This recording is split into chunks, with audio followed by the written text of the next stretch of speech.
Especially putting myself out there, I've always felt like people are kind of pushing that boundary. I want to know more, I want to know this, I want to know that. And it's something that felt really overwhelming a lot until, I don't know, one day I kind of just put my foot down and I realized I am allowed to set whatever boundaries I want.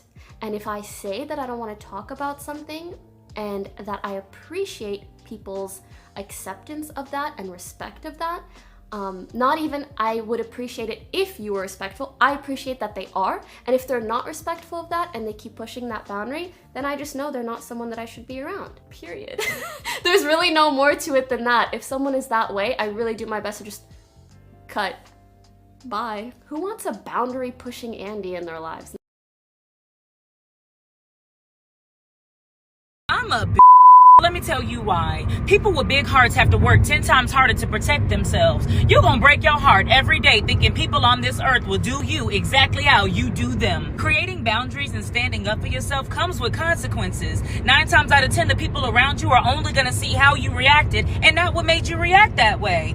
People will say that your boundaries are ridiculous, but never ask you what made you set said boundaries. I'm gonna always stand up for myself and enforce my boundaries, and because of that, do you have shit boundaries? If so, listen up. I've got 4 tips/mindset hacks that will help you create better boundaries with yourself and others around you.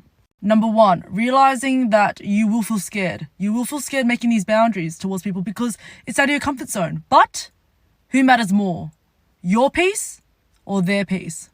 Number 2, it's not your responsibility to take care of someone's emotional reaction to your boundaries. If someone gets angry at your boundaries, that's not your problem. You put the boundaries there, and if they do get angry, they benefited from you having none in the first place.